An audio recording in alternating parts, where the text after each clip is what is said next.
Hello everyone, now it's a turn off system of charges. यानी कि कल तक हम क्या देख रहे थे कि दो चार्जेज के बीच में अगर फोर्स लगता है तो उसके लिए इलेक्ट्रोस्टैटिक फोर्स किस प्रकार से लगता है, ये हमने पढ़ा था लास्ट वीडियो में।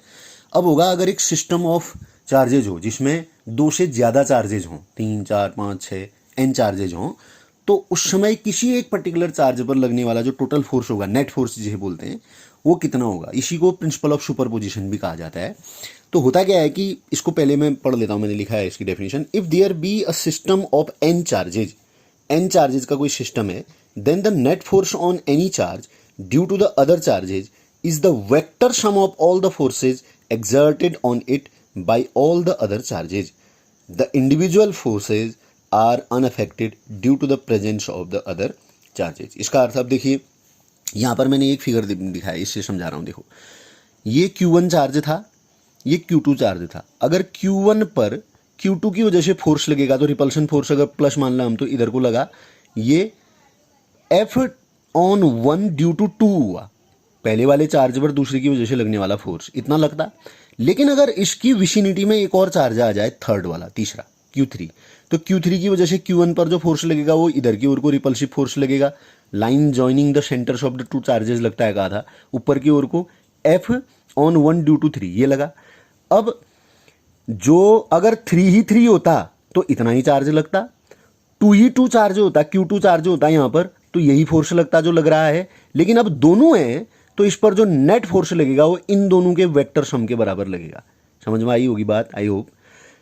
देखिए, नेट फोर्स ऑन Q1, किसी चार्ज के चारों तरफ जो है एक से ज़्यादा चार्जेज होने के कारण उस पर जो नेट फोर्स लगता है वो चेंज हो जाता है। लेकिन उन इंडिविजुअल फोर्सेज, उन इंडिविजुअल चार्जेस के कारण लगने वाला जो फोर्स होता है वो सेम रहता है। Q3 की वजह से इस पर जो लगने वाला फोर्स है वो तो F13 है, पहले भी अकेला होता तो तब भी उतना ही होता। Q2 की वजह से इस पर लगने वाला फोर्स F12 है, और पहले भी अगर इसमें Q3 नहीं होता तब भी उतना ही होता।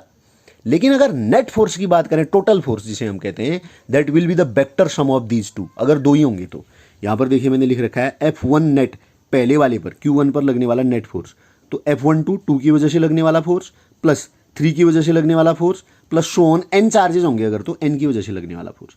एक छोटी सी चीज और लिख रखी है, the force which two charges exert on each other is not changed. देखिए, the two charges which exert on each other, मैंने बोला ना, F1 और F2 जो है, जैसे Q2 की वजह से Q1 पर लगने वाला फोर्स या Q1 की वजह से Q2 पर लगने वाला फोर्स, ये नहीं बदलेगा तीसरे के आने के कारण, बट नेट फोर्स बदल जाएगा। आगे वो लिखा होगा इसमें, by the presence of the other charges, अन्य चार्जेज की वजह से जो है उनका खुद का लगने वाला फोर्स नहीं चेंज होगा, बट किसी एक चार्ज पर लगने वाला टोटल फोर्स जो होगा, नेट फोर्स, वो चेंज हो जाएगा। इसी को प्रिंसिपल ऑफ सुपरपोजिशन कहते हैं।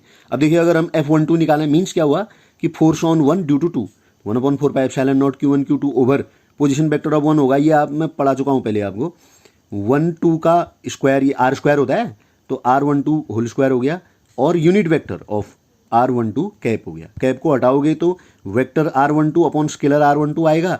स्केलर R12 यहाँ पर स्क्वायर था तो एक यहाँ और हो जाएगा, तो क्यूब हो जाएगा। इसी प्रकार से आप फोर्स ऑन 1 ड्यू टू 3 निकालो, 1/4πε0 Q1 Q3 over R13 cube, और R12 वेक्टर आ जाएगा यहाँ। इसी प्रकार से F1n, यानी कि फर्स्ट वाले चार्ज पर n वाले चार्ज की वजह से लगने वाला force, force on 1 due to n, 1/4πε0 Q1 QN over R1n cube R1n vector. अब F1 नेट निकालोगे, नेट फोर्स, तो इन सबको जोड़ दोगे, सबको सम करोगे तो 1/4πε0 इसमें कॉमन आ रहा, देखो कॉमन आ रहा, ज़्यादा जो बचा लिख दिया, that will be the net charge on 1 due to n charges. इसी को बोला जाता है प्रिंसिपल ऑफ सुपरपोजिशन।